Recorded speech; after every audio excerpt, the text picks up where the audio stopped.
Hi family, I hope you are good. I hope you're blessed. It's your sister Portia Mahau again. Um, family, let's just go straight into it. What a Sangoma will not tell you is that once you enter their shrine, you are going to have more problems than a problem that you first started with, because you are bowing down to a deity that never gets satisfied.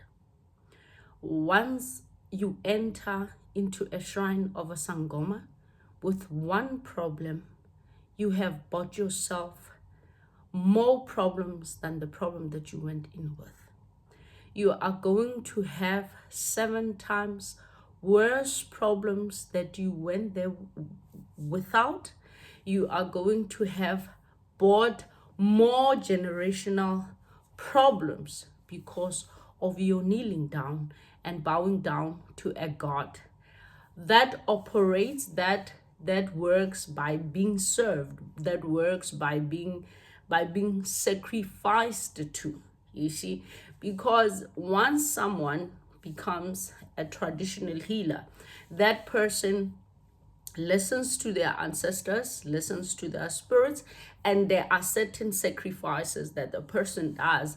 Even if a person did not go and do any covenant with any ritual powers, that is more than the powers that they operate with from the ancestors, familiar spirits. What happens is that person once in a while has to slaughter a goat for the ancestors. It will be like it's a Thanksgiving ceremony. It is this, it is that, because throughout their journey there's a lot of slaughtering that they do. So that person is doing something, sacrifices for their ancestors, right? And this is where you get your help, right?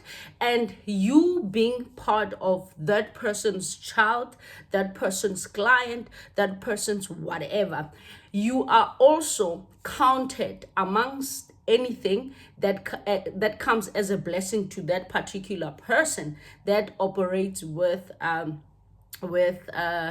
sacrifice, certain rituals for their ancestors.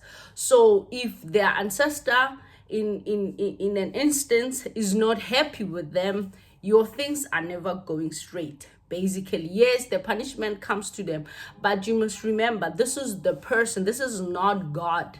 This is a person whose spirits are working for you because you went there to buy help from this particular person. You have invited this person's spirits, burdens, whatever into your life.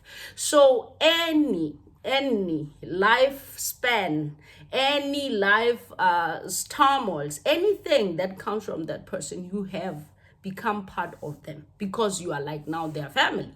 You see, yes, they'll tell you that no, your ancestors, they need this, but you must remember, when you go to them, they have to ask your ancestors, of course, and then they ask from their ancestors, because the ones that are in charge, the ones that are working, are their ancestors, right? So they are talking to your ancestors and asking help from their ancestors. So basically, you become part of something that you do not know. Even if there is no other more forces that were added from this particular person, you have become part, you have been spiritually joined to someone else's deity. You have become partially joined to someone's family. You have become part of their everything. You understand? Because they know you. You give them your name. You give them your surname. Of course, not at that particular time to bewitch you or something, but to add you to who they are. You understand? To a life of who they are, what they do, then working on you from whatever problem they say you may have.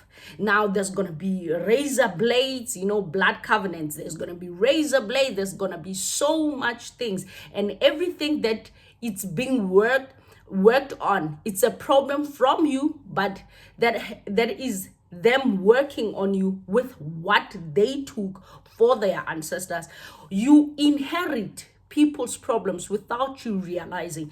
Then when you leave, it's like a circle of stagnation without you realizing. It's like a circle of problems that you do not understand spiritually, because someone else walks in their shrine with maybe you went in with a problem of bad luck, then someone walks in with a problem of every time that person's car gets into an accident or something like that, then they helped you, right, with a problem of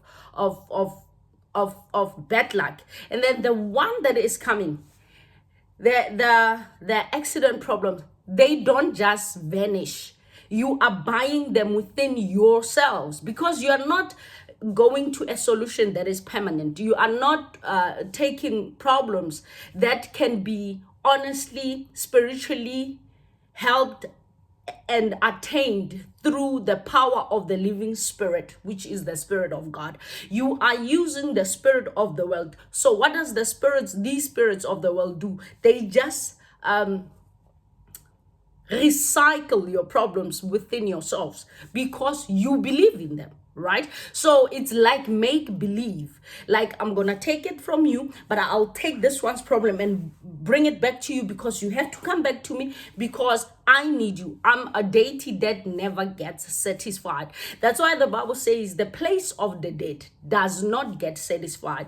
Even if you will not be told this, but every time you go in and bow, yes, they will solve this problem, but you're gonna have more problems. You're gonna keep coming, because to them there is joy. You'll start having problem. You become their friends. Like I told you, they loving, right? They love it when you talk to them about their problems. They will comfort you. You understand. They also have a certain kind of wisdom, and the wisdom is coming from the world. It's not the divine wisdom from God. So they will be like your social worker, your counselor, your motivational speaker, you name it. They will be there for you when you need someone to talk to. And then that problem that you first came in with, they will sort it out. Sometimes they can't even sort it out. They will start coming up with so many things that draws you to them. Ultimately, you are no longer even seeing that your problem is not actually getting solved. You are just loving the person. Why? Because the person has things in them that makes you drawn to them. And then ultimately, when they cannot solve your problems, here is the last option. You have a calling. You see, now it's no longer your problems. It's now like a calling that wants you to become a sangoma in order for your problems to just go away. Your ancestors are angry. Your ancestors are the reason why things cannot happen like this. Your ancestors are the cause of any problem that you come around. So basically, you bought yourself problems that you didn't have before. Simple. Everything starts with impatience. To be impatient is one of the things that has led a lot of people astray. Being impatient is one of the things that also made people get lost without them seeing that I'm actually getting lost. Don't be impatient with God.